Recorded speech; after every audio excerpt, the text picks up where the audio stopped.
Thousands attended the concert Sunday night looking for an evening of music and fun. Lisa Fine was one of them. What she got instead was sheer terror. She was injured while trying to escape. She's joining us from California. Lisa, what was it like? Describe it for us. To me, it felt like a war zone.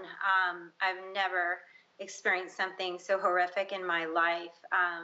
Right in front of me, I was watching these precious people be mowed down and murdered. And it was just, there are no words to describe what that feels like in that moment. And your survival instincts kick in, and you feel so helpless.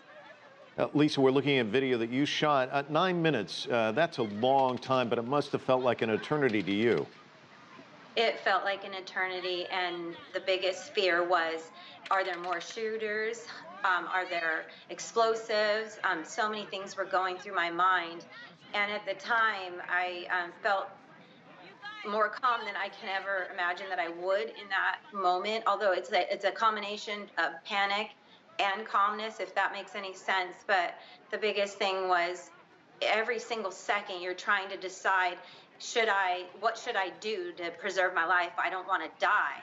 And so I wanted everybody to get down. We were in the bleachers, in the VIP section overlooking the grass area.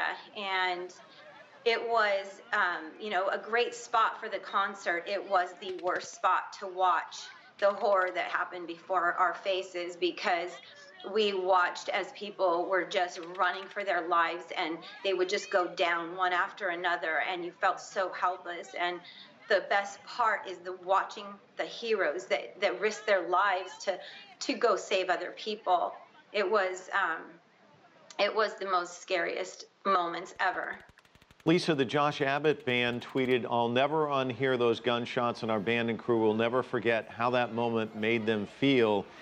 He's talking about feelings and sounds, but there's also the sights, which you refer to. It's really an assault on the senses. What's going to stick with you the longest about that night?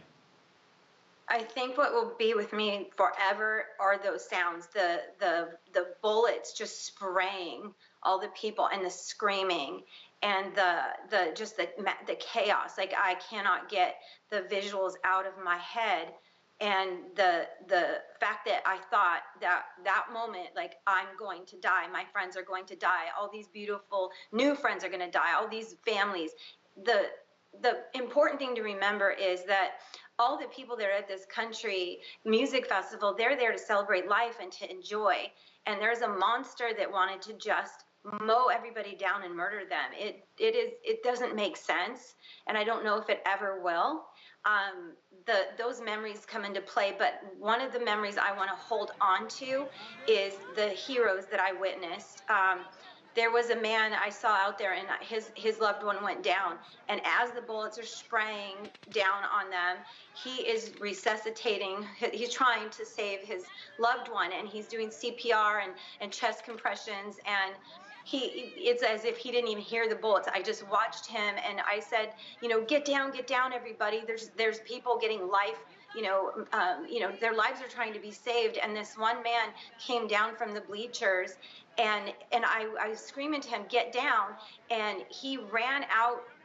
He was going to save lives and risking his own life, and he probably didn't even know who was out there he was saving, but he saw that man doing everything, every effort he could to save his loved one while these bullets are coming, and he risked his life to go out there. The other thing I'll remember is the trucks and the cars that were just taking bodies and wounded, and just going to any measure they could to save people.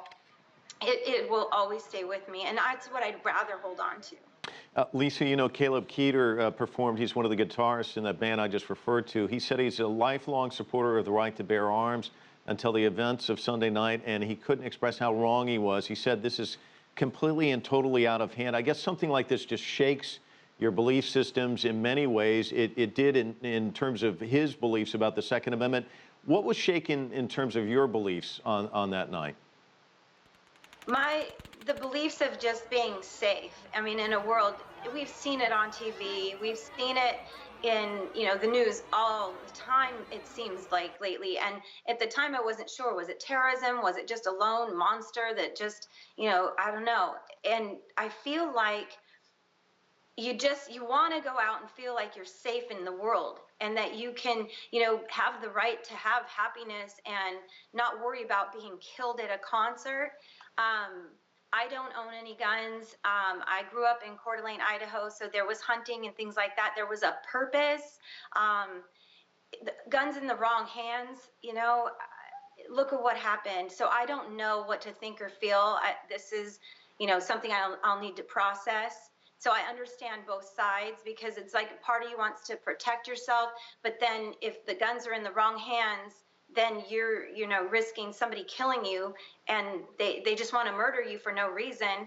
It just, I don't know. I don't know what to feel about it. Well, Lisa, we can't thank you enough for talking to us, and take good care of yourself.